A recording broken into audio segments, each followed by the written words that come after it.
안에서 착한 일을 시작하신 이가 그리스도 예수의 날까지 이루실 줄을 우리는 확신하노라. 아멘. 할렐루야. 네, 이 시간에는 우리는 확신하노라 라는 말씀의 제목으로 빌립보서 1장 1절부터 6절까지의 말씀으로 함께 은혜를 나누도록 하겠습니다. 오늘도 생명과 능력이 되는 하나님의 그 귀한 말씀을 전하는 자나 듣는 자나 그 말씀을 듣고 순종함으로 확신으로 살아갈 때에 그 말씀이 우리의 삶이 되는 귀한 은혜가 우리 가운데 넘치기를 간절히 축복합니다. 여러분, 우리가 살아가고 있는 세상은 끊임없이 확실한 것을 붙잡아야 된다라고 강조합니다. 우리가 광고를 보거나 CF를 보게 되면 마치 그 제품이 정말 확실한 것처럼 느껴질 때가 있어요. 아, 이건 확실하게 나에게 도움이 될 거야. 아, 이 옷을 입으면 이 물건을 사면 내가 확실하게 어떤 도움이 되고 또 이것을 내가 가지고 잘 활용할 수 있을 거야. 세상은 우리에게 확실한 것을 붙잡으라고 말합니다. 그런데 여러분, 우리가 세상의 확실한 것들을 붙잡다 보면 확실하다고 말하는 것이 얼마나 쉽게 무너지는지를 경험하게 됩니다. 내가 믿는다고, 내가 확신하다고 여겼던 나의 건강도요, 하루아침에 무너질 수가 있고요.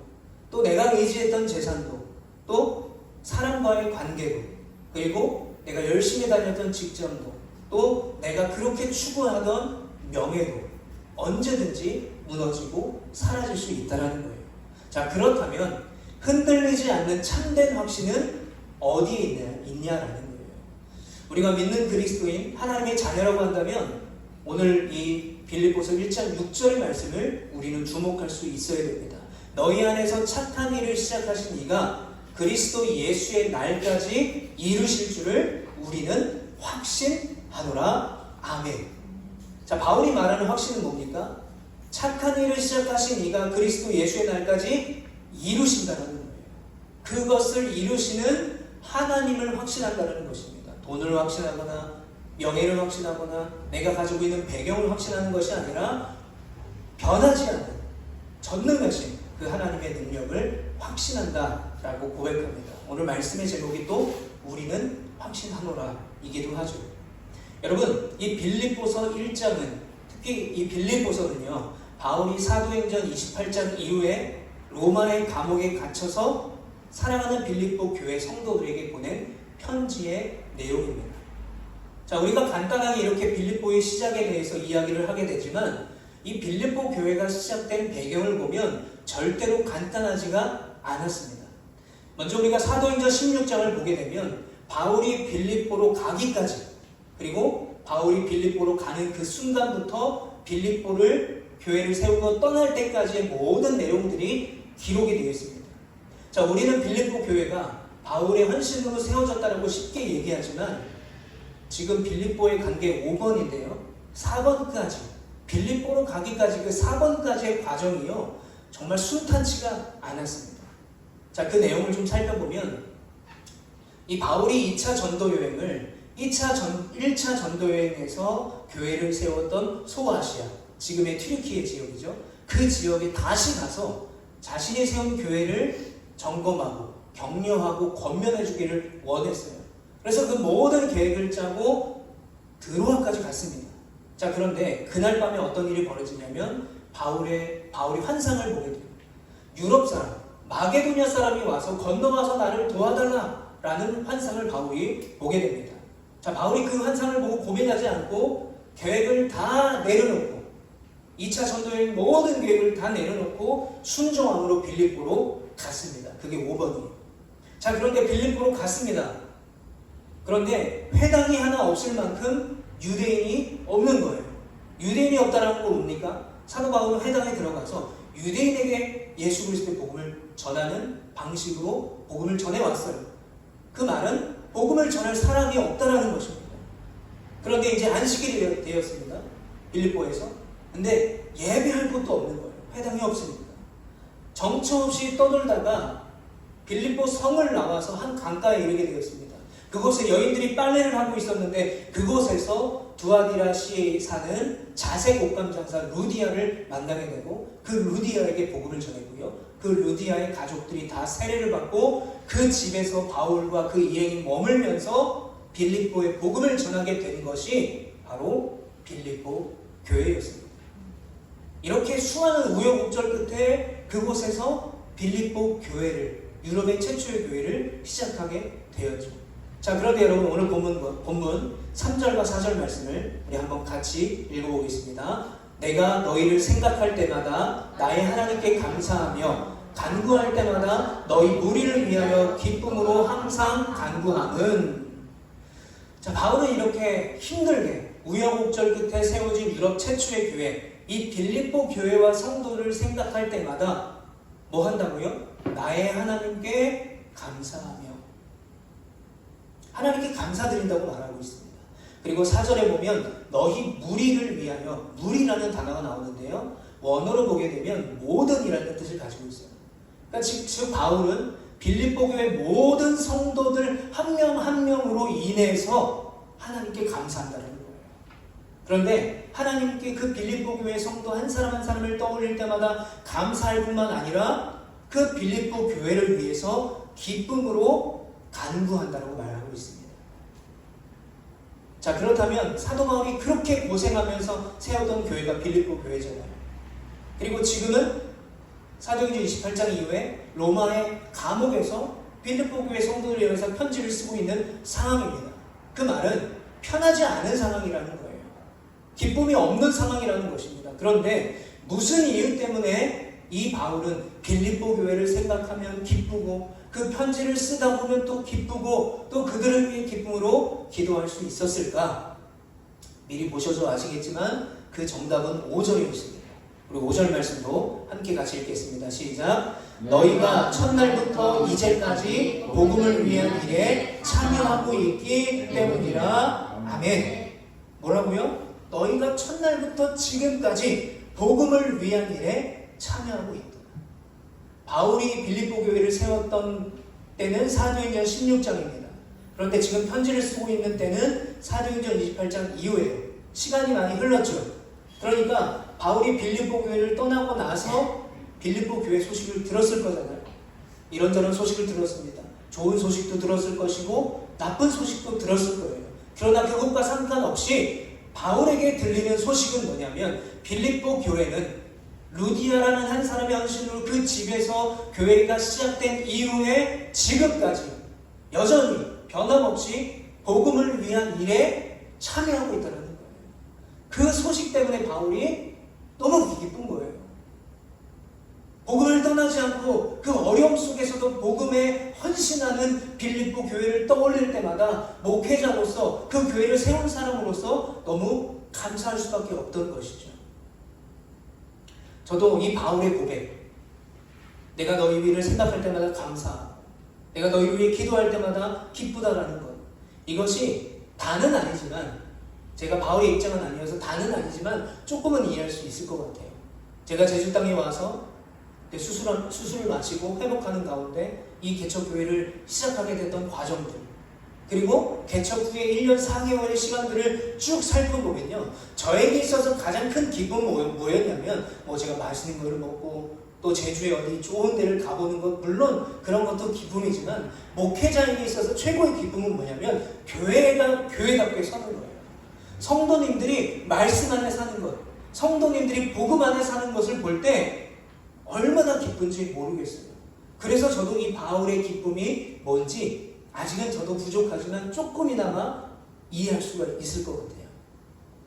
제가 지난주에 이제 월, 화, 수 이렇게 휴가를 다녀왔습니다. 충청남도 공주로 다녀왔는데, 제가 공주를 간 이유는 거기에서 제가 사역했던 교회가 있어요. 공주 성결교회라는 교회가 있는데, 제가 거기서 한 2년이 채 안 되게 사역을 했습니다. 그리고 벌써 제가 그 교회를 떠난 지가 8년이 됐어요. 그런데도 여전히 그 공주성결교회 청년들이 제주도에 와요. 한 달 살기를 해서 같이 예배를 드리고 개척할 때 와서 돕고 일하고, 또 올여름에는 벌써 3번이나 3주 연속으로 그때 사역했던 청년들과 집사님들이 방문해서 함께 예배드리고 또 함께 식사하는 그런 교제의 시간을 가졌습니다. 이 개척교회 그 목사가 가장 즐거울 때가 언제냐면 같이 예배를 드릴 때예요. 저희가 이제 저와 저희 아내가 둘이 개척을 했죠. 그러니까 계속해서 저랑 저희 아내만 예배를 드렸어요. 가끔 이제 여행 오시는 여행객들이 오셨지만, 그러니까 그리고 수요기도에는 거의 저희 아내와 둘이 예배를 드렸어요. 그러니까 오셔서 같이 예배 드려주는 것이 목회자 입장에서 가장 기쁜 일이 아닐까 생각을 해봐요. 그래서 그 공주 청년들이 그렇게 와서 헌금도 하고 같이 예배 드리고 좋은 시간을 보냈기 때문에 제가 다시 공주로 가서 그분들을 다시 만났습니다. 사실 만나면요, 뭐 할 얘기가 사실 그렇게 많지가 않아요.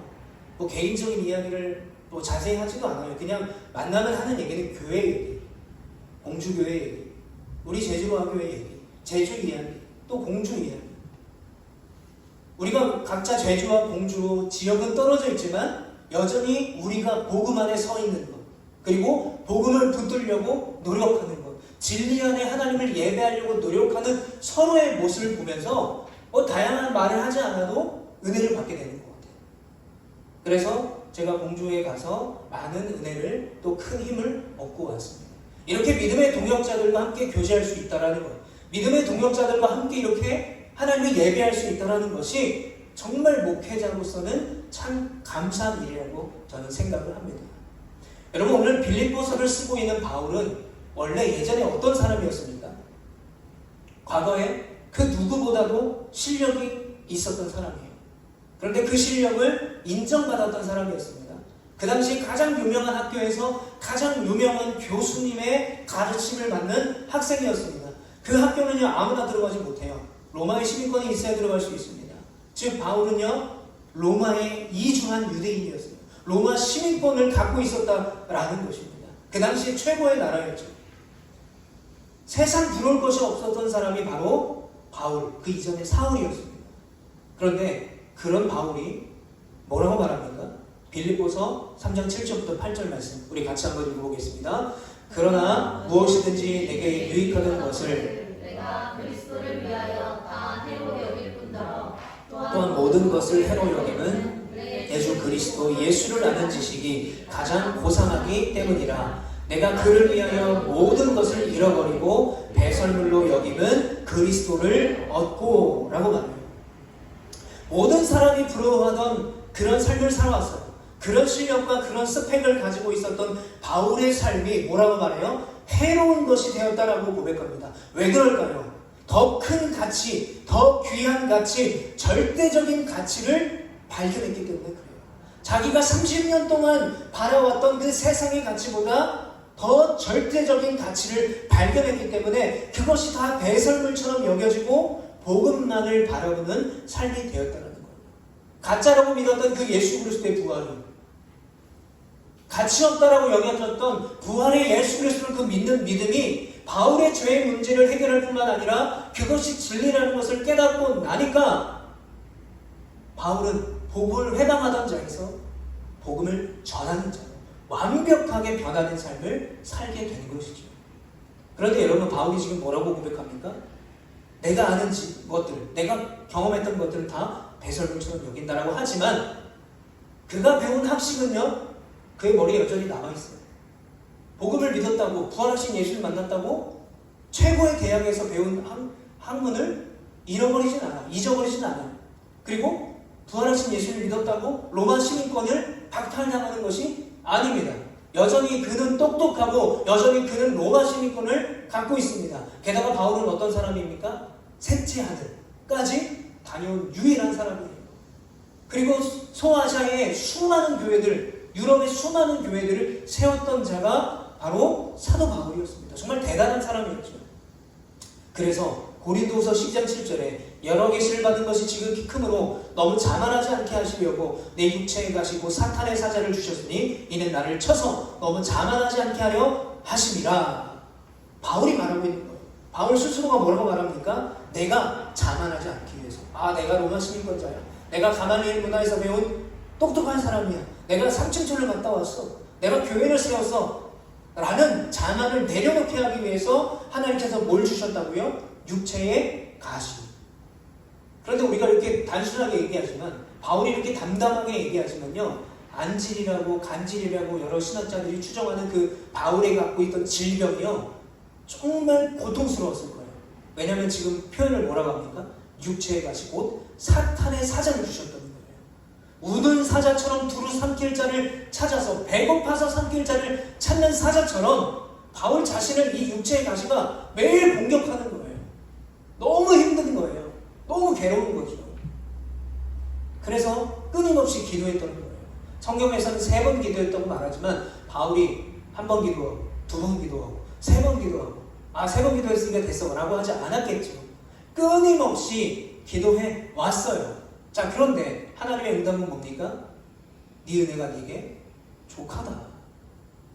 네가 약할 때 가장 강하다라는 거예요. 여러분, 이것이 무슨 의미입니까? 바울이 가지고 있는 배경과 노력과 능력이 아니라 바울이 연약하기 때문에 하나님만을 의지하고 하나님의 인도하심에 순종함으로 얻어지는 진짜 강함이 진짜 능력이라고 말씀하고 계신 거예요. 그렇기 때문에 바울은 그 힘든 질병 속에서도, 그 힘든 복음을 전하고 교회를 세워가는 그 어려움 속에서도 담대하게 복음을 전할 수 있었던 것이죠.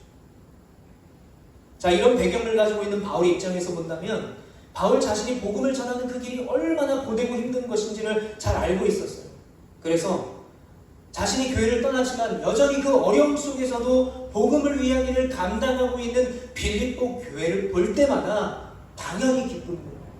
야, 그 힘든 길을 참 대견하다, 참 대단하다, 얼마나 기쁘겠습니까? 바울이 순종했기 때문에, 자신의 뜻이 아니라 바울의 순종함으로 하나님의 뜻으로 세운 교회가 빌립보 교회였기 때문입니다. 자신의 지식과 자신의 능력으로 세운 교회가 아니라 하나님의 인도하심으로 세운 교회가 빌립보 교회였기 때문에 당연히 기쁨으로, 당연히 그들을 위해 중보할 수 있었던 것이죠.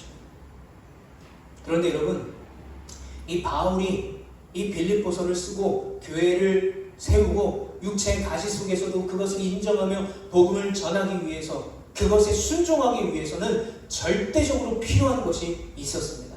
오늘 아주 중요한 단어가 반복이 되는데 바로 확신이라는 단어예요.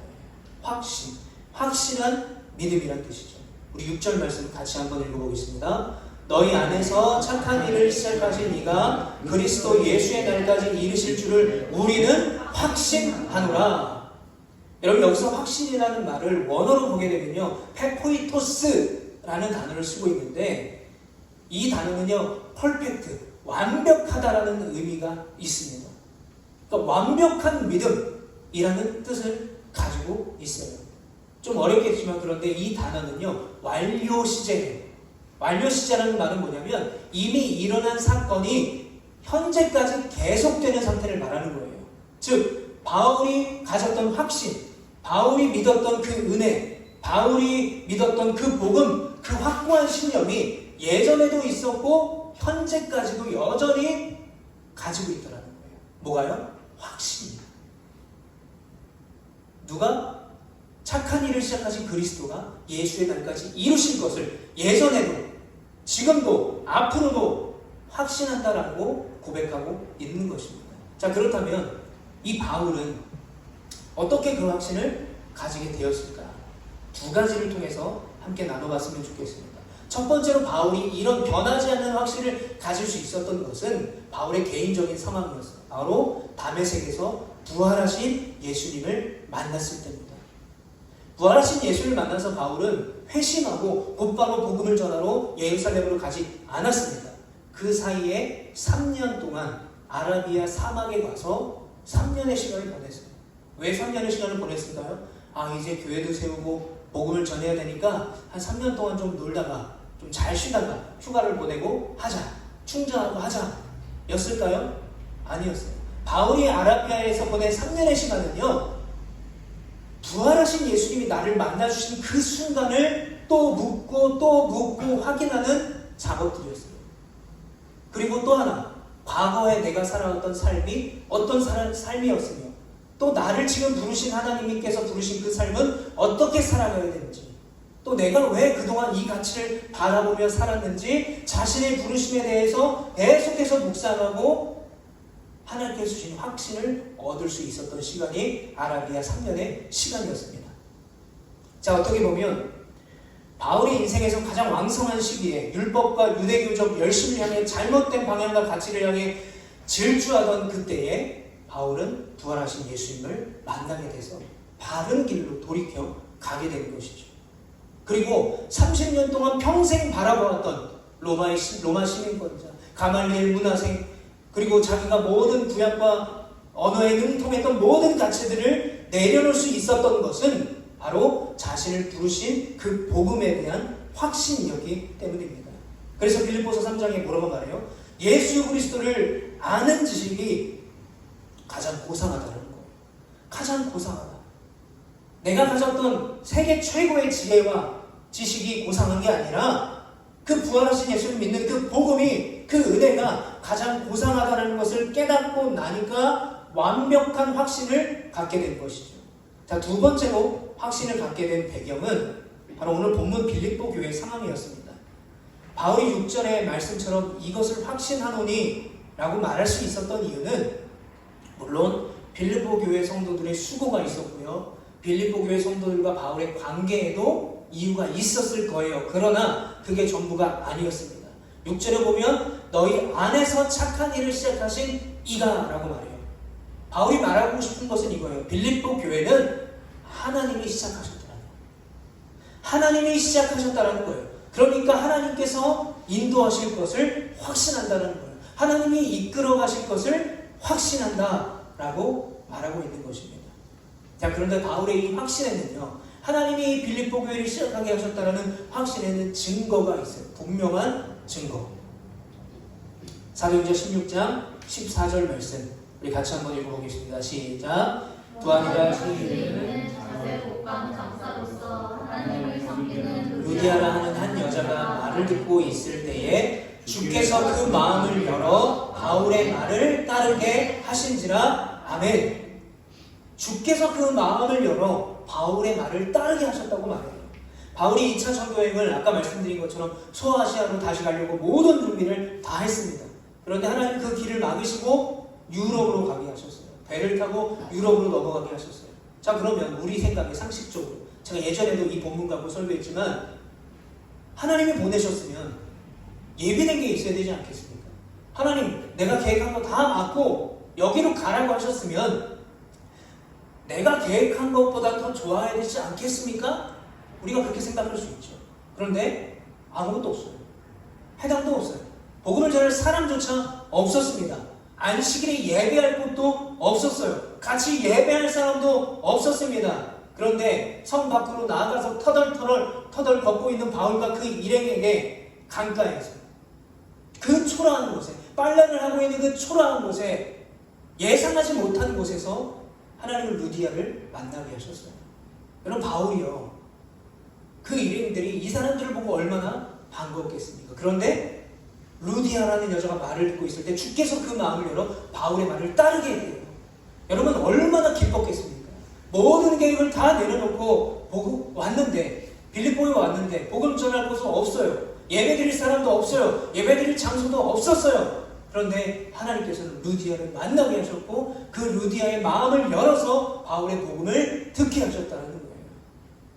여러분, 이 루디아와 같은 분이 우리 교회에 계세요. 바로 우리 배영의 집사님이십니다. 집사님이 마치 루디아 같이요, 숨어있는 보석처럼 저희 교회에 찾아오셨어요. 제가 사실은 개척을 하고 1년이 좀 안 됐을 때 슬럼프가 좀 왔었습니다. 이걸 계속 해야 되는 건가? 아내와 다 둘이 맨날 예배를 드리고 또 가끔 여행객들 오시면 예배를 드리고. 근데 문제는 뭐냐면 제가 경주에서 사역할 때 중고등부 애들이 한 50명이 됐었어요. 뭐 한 번 설교하면 300명 넘게 계셨어요. 떨지도 않고 담대하게 제가 복음을 전하고 말씀을 전했어요. 그런데 개척교회를 시작하고 나니까요, 모르는 여행객이 한 분이라도 오시면 그때부터 떨리기 시작합니다. 기타 코드도 틀려, 악보도, 노래도 틀려, 찬양도 틀려, 설교도 버벅거리고 긴장이 되는 거예요. 그러니까 막 슬럼프가 오는 거죠. 동기들은 뭐 어느 교회에 청빙됐다는 소식을 듣게 되고. 그런데 그때 우리 배영희 집사님이 루디아처럼 배영희 집사님을 만나게 하셨고 등록하셔서 계속 교회를 같이 예배를 드리게 되었고요. 또 하나님께서는 그 위에 우리 하준인의 가족을 또 보내주시고 또 이렇게 오늘도 믿음의 동역자들과 함께 예배할 수 있는 은혜를 주셨습니다. 여러분, 이 빌립보 교회가 세워질 수 있었던 이유는 바울의 순종함이 있었죠. 그렇죠? 그리고 루디아도 복음을 듣고 순종했어요. 그리고 자신의 집을 내놨어요. 공유했어요. 그래서 교회가 시작될 수 있었습니다. 바울도 루디아에게도 공로가 있었어요. 그런데 진짜 빌립보 교회 시작을 하신 분은 누구냐? 한번 따라해 보겠습니다. 주께서 그 마음을 열어. 누가 하신 거예요? 하나님이 하신 거예요. 하나님이. 주께서 그 마음을 열어, 루디아의 마음을 열어 복음을 듣게 하셨던 것이고 빌립보 교회를 시작할 수 있게 하셨다는 거예요. 여러분, 우리의 구원도 마찬가지입니다. 우리 부르심도 마찬가지예요. 에베소서 1장 말씀을 보면 창세전에 그리스도 안에서 우리를 택하사라고 말씀하고 계세요. 여러분, 우리가 하나님의 자녀가 되는 것은, 또 우리가 믿는 자로 살아가게 되는 것은, 그리고 우리가 이 자리에 서 있는 것은, 제가 어디 교회 청빙받고 싶었고 또 나름 잘나가는 교회 목사로 살고 싶었지만 그 모든 것들을 다 내려놓고 개척교회 목사가 된 것도 다 하나님의 뜻이며 인도하심을 여러분 믿으시길 축복합니다. 내가 이 자리에 있는 것, 내가 이런 상황과 환경 가운데 있는 것이 불평과 원망이 아니라 여러분, 그것은 여전히 변함없는 확실한 하나님의 뜻이고 하나님의 인도하심이며 하나님의 계획임을 믿는 여러분 되시기를 축복합니다. 자, 그렇다면 6절 말씀처럼 착한 일을 하나님이 시작하셨다면 어떤 일이 벌어지겠습니까? 그 일을 시작하시니까 그리스도 예수의 날까지 이루신다는 거예요. 시작하신 분이 하나님이시기 때문에 이루어 가시는 분도 하나님이시고요, 이끌어 가시는 분도 하나님이시고요, 완성해 가시는 분도 하나님이라는 거예요. 그런데 우리가 뭐가 문제입니까? 다 아는데 내가 완성하려고 하고 내가 만들어 가려고 하고 내가 이끌어 가려고 하는 문제가 우리 가운데 있다는 거예요. 우리의 신앙도 마찬가지입니다. 내가 보기에 내가 한없이 연약하고 부족해도, 내가 나를 불러서 여전한 상황과 환경 가운데 넘어져 있어도 여러분들 각 한 사람을 한 사람을 향해 시작하신 구원의 역사는 절대로 멈추지 않기를 여러분 믿으시길 축복합니다. 여러분이 어떤 상황과 환경 가운데 있을지라도 여러분을 향한 그 부르심은 여전히 변함이 없는 줄 믿는 여러분 되시기를 축복합니다. 그러므로 우리는요, 지금 현재의 나의 모습을 보고 실망하거나 포기하면 안 돼요.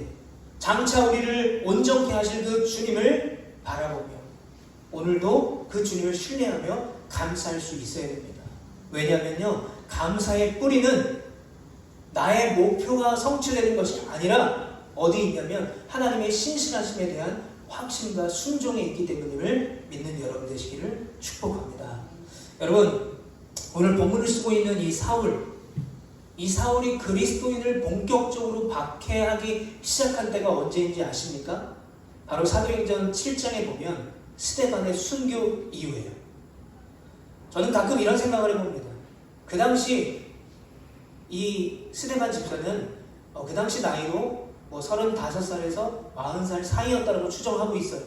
그리고 사도 바울을 30세에서 35세 사이로 추정합니다. 집사의 기준이 그런 나이였대요. 그러면 사울보다 나이가 조금 더 많았던 스데반은요, 이 초대교회 집사로 임명되자마자 유대인에게 돌을 맞아 죽었어요. 그런데 그 곁에서 스데반의 죽음이 당연하다고 여기면서 저 돌을 던지는 사람들의 겉옷을 맡아주었던 청년이었던 사울은요, 부활하신 예수를 만나서 복음을 전한 자로 쓰임을 받았어요. 스데반은 집사가 되자마자 죽고 살기가 등등해서 그리스도인을 핍박하던 사울은 바울이 돼서 복음을 전하는 자로, 또 이렇게 신약 성경에 많은 성경을 쓰는 위대한 사람이 되었던 거예요. 여러분, 저는 이 부분에서 조금 의아한 생각이 들어요. 왜 스데반은 죽게 하셨고, 왜 그렇게 그리스도를 핍박하는 사울은 하나님이 쓰셨을까? 스데반의 입장에서 좀 억울하지 않을까? 라는 생각을 해봅니다. 그런데 여러분, 이 스데반의 억울해 보이는 죽음이요, 정말 대단한, 그 안에 대단하고 놀라운 하나님의 은혜가 있습니다. 사도행전 8장 1절부터 4절 말씀을 보면요, 이제 스데반이 순교한 바로 그 직후에 일어난 일이에요. 놀라운 하나님의 은혜가 있는데요, 사울은 그가 죽임당함을 마땅히 여기더라. 그날에 예루살렘에 있는 교회에 큰 박해가 있어 사도 외에는 다 유대와 사마리아 모든 땅으로 흩어지니라. 경건한 사람들이 스데반을 장사하고 위하여 크게 울더라. 사울이 교회를 잔멸할새 각 집에 들어간 남녀를 끌어다가 옥에 넘기니라. 자, 제가 은혜가 있다라고 말씀을 드렸어요. 스데반 순교 이후에. 그런데 뭔 은혜가 있어요? 여기 보면 예루살렘에 있는 교회에 뭐가 있어요? 큰 박해가 있어요. 유대인들이요, 스데반을 죽이고 나서 아예 이 예수 그리스도를 믿는 자들을 다 잡아 죽이려고 했어요. 더 강하게 박해했습니다. 사울은 교회를 잔멸하려고 했어요. 남기지 않고 다 없애버리려고 했어요. 아니, 은혜가 있다면서요. 하나님의 놀라운 은혜가 있다면서요.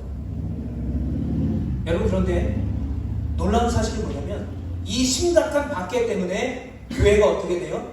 교회가 다 흩어져요. 유대와 사마리아 모든 땅으로 흩어집니다.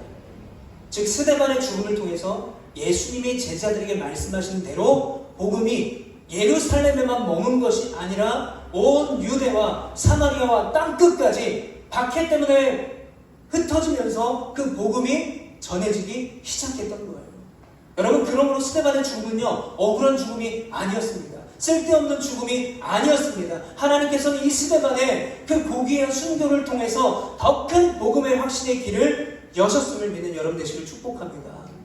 여러분, 스데반의 순교는요, 그 복음의 확실한 불길이 어디로 갔냐? 첫 번째로 초대교회에 갔어요. 이들이 스데반이 죽고 나니까 죽음을 무릅쓰고 흩어져서 복음을 전하는 사람들이 되었어요. 그런데 이 복음의 불길이 또 전해진 사람이 있었습니다. 살기가 등등해서 그리스도인들이 핍박하던 사울. 복음 전파의 최고의 열매로 이 사울을 바울에서 사용했다는 거예요. 왜요? 스데반의 죽음 이후에 사울이 더 살기 등등해서 다메섹까지 부활하신 예수 믿는 자를 죽이러 갔기 때문에 거기서 예수님의 부활을 만나고 그가 바울이 돼서 복음을 전하는 자로 변화되었다는 것입니다. 여러분, 그러므로 스데반의 죽음은 쓸데없는 죽음이 아니었어요. 왜 바울은 사용하시고 왜 스데반은 죽게 하셨는가? 물론 표면적인 것만 보면 안타깝죠. 그러나 스데반의 죽음에는 이 복음이 확산되고 복음이 퍼지고 사울이라는 그 나쁜 놈을 변화시켜서 복음을 전하는, 이방인에게 복음을 전하는 자로 쓰이게 하셨다라는 놀라운 은혜가 있다는 거죠. 자, 이제 말씀을 정리하면서 6절 말씀을 한 번 더 읽어보겠습니다. 너희 안에서 착한 일을 시작하시니가 그리스도 예수의 날까지 이르실 줄을 우리는 확신하노라. 아멘. 한번 따라해 보겠습니다. 우리는 확신하노라. 여러분, 뭘 확신해야 됩니까? 예수 그리스도의 날까지 착한 일을 시작하신 그 주님께서 우리의 삶을 인도하시고 지키실 것을 확신하기를 축복합니다. 때로는 억울할 때 있죠. 때로는 힘들 때 있습니다. 때로는 아플 때 있어요. 때로는 내가 아무것도 아닌 것처럼 보여질 때가 있습니다. 때로는 여전히 변하지 않는 내 상황 때문에 짜증나고 분노가 생기고 포기하고 싶어지는 순간이 오더라도 여러분, 확신하시는 여러분 되시길 축복합니다. 그 확신을 잃지 마세요. 그리고 확신을 가지고 순종하시는 여러분 되시길 바랍니다. 하나님께서 반드시 우리의 교회와 우리의 가정과 또 우리를 사용하시고 우리를 통해 영광을 받으실 것입니다. 내가 확신한다. 우리가 확신한다. 사랑하는 성도 여러분, 확신 가운데, 확실한 믿음 가운데 그리스도 예수의 날까지 지금보다도 완전한 자로, 더 거룩한 자로, 더 서로가 서로에게 기쁨과 자랑이 되는 자로, 더 아름다운 복음의 열매를 맺어가는 우리 교회와 또 이곳에 모인 성도님들과 또 여러분들의 가정과 여러분들의 자녀가 되시기를 예수 그리스도 이름으로 간절히 축복합니다. 우리